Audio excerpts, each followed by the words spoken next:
acompañarnos. Luis, te damos pase pues para que nos cuentes también cuáles son tu perspectiva, tus apreciaciones sobre este tema.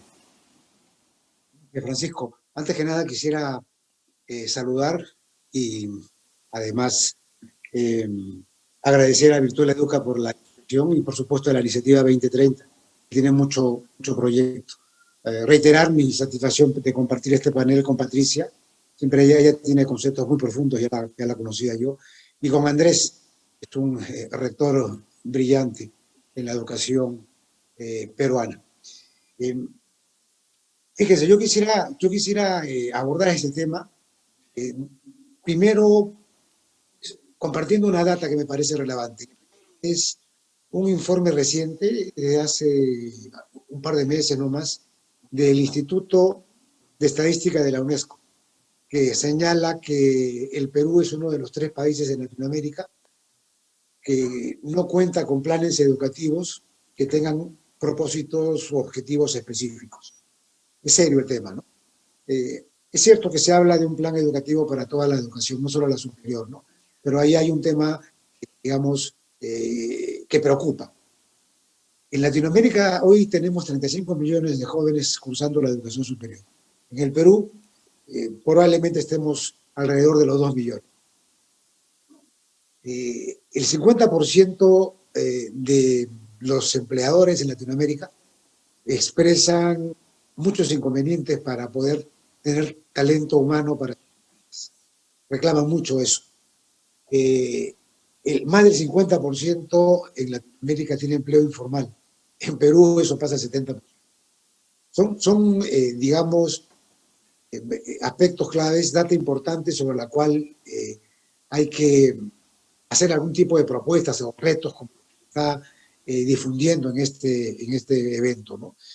Y yo me he permitido identificar 4. No hay un orden de prioridad en estas 4 propuestas, digamos, pero en las que he intentado además identificar qué objetivos en concreto podemos abordar para ir más allá, digamos, de propuestas como mejorar la educación, mejorar la calidad, en fin, que son declaraciones importantes que se quedan en el camino si es que no hay objetivos concretos que se propongan, específicamente para el caso peruano, que tiene sus características y condiciones propias.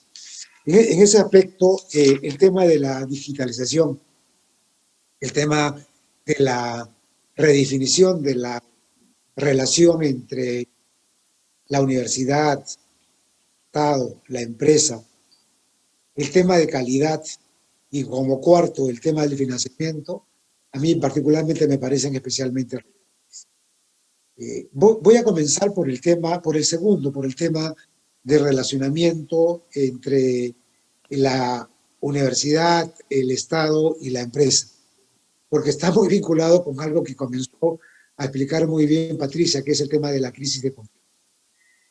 Nosotros en el país debemos ser conscientes que no vamos a encontrar una salida, digamos, gradual y segura a la crisis educativa que enfrentamos si es que lo hacemos solamente desde la posición de uno solo de los, desde la universidad, o desde solo el Estado, o desde solo la sociedad.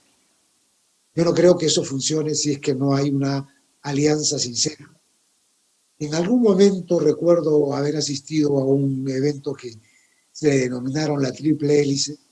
Estuvo presente el entonces presidente de la República, estuvo Orestes Cachay por las universidades y también el presidente en ese entonces de la CONFIEP, que iba en este sentido, ¿no? La necesidad de hacer un abordaje, en este caso de la educación superior, con la participación de estos 3 actores importantes. Y además es una participación que tiene un respaldo no solamente constitucional, tiene un respaldo, digamos, universal, porque no nos olvidemos que los roles que le asignan al Estado, los roles que asigna a la universidad, están en el caso peruano de alguna manera delimitados en la Constitución política.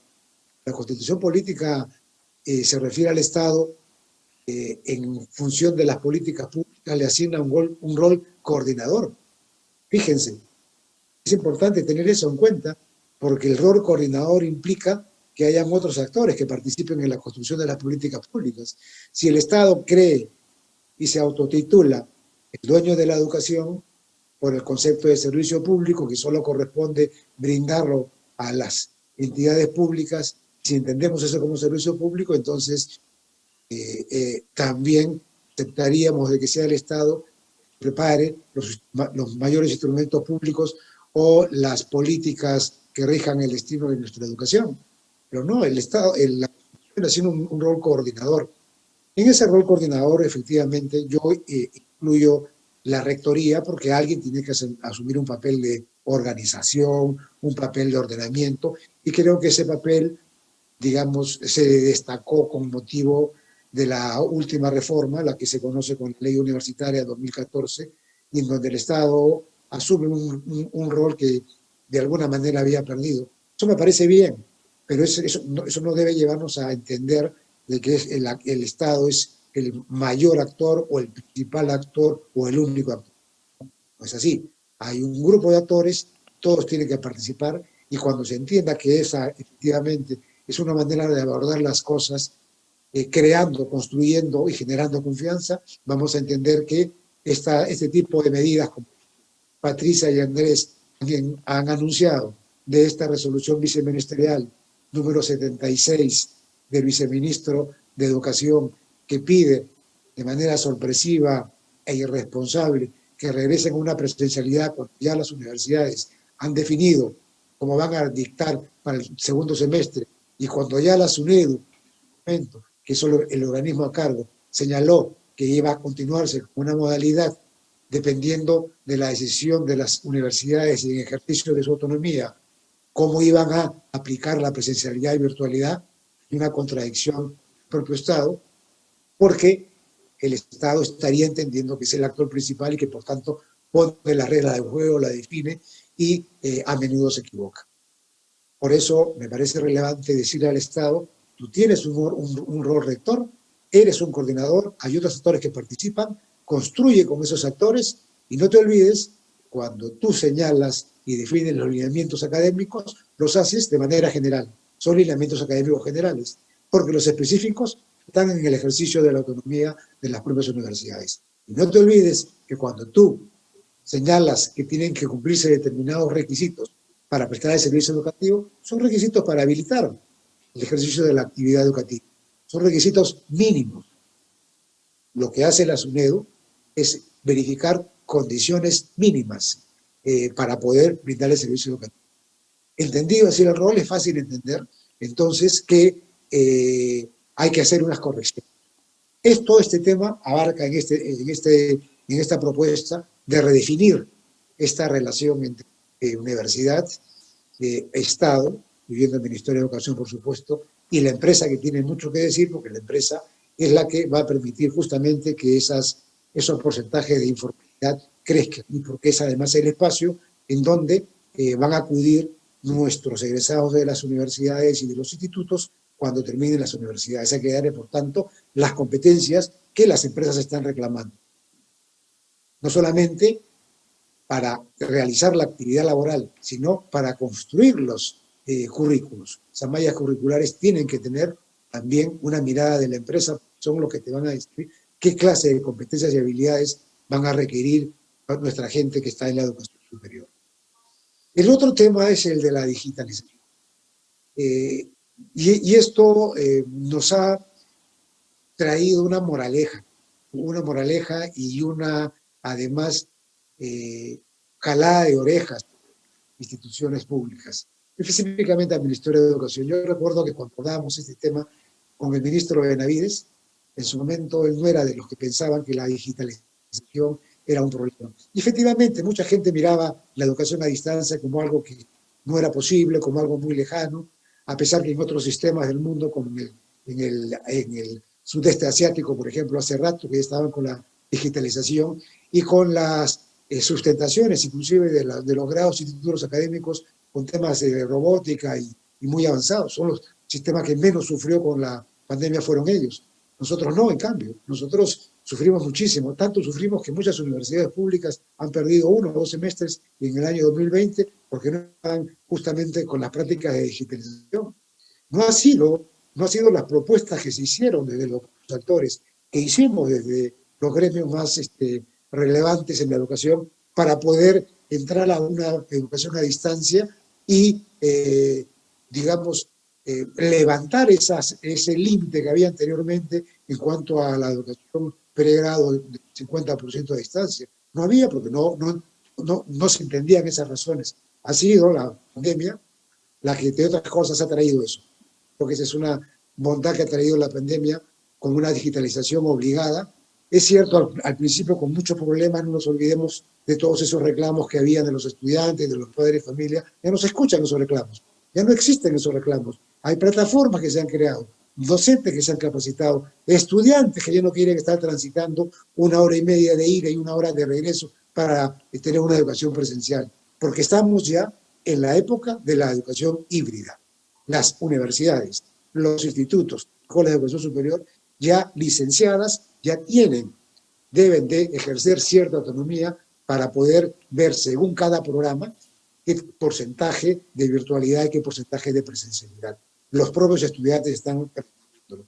Por tanto, en el tema de la digitalización, creo que también debemos tener algunos aspectos concretos. La calidad educativa, allí estamos yo creo que estamos con una pata coja. Hemos empoderado mucho a un sistema de licenciamiento para condiciones básicas de calidad que se entendía en 2014 para ordenar el sistema, fortalecerlo y sanearlo.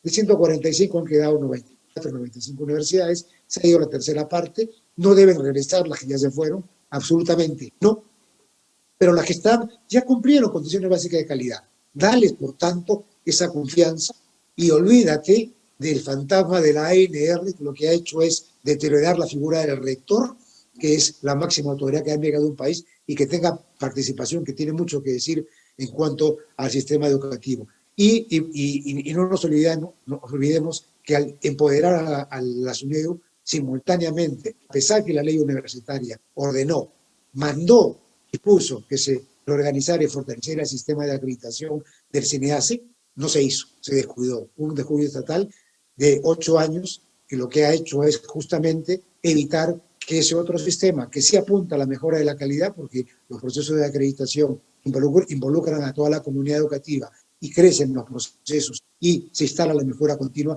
eso se descuidó. El sistema es cierto que ha continuado, pero no con el empoderamiento que le dio el Estado a la SUNEDU y que ahora debe cambiar porque la situación no es la misma que el año 2014.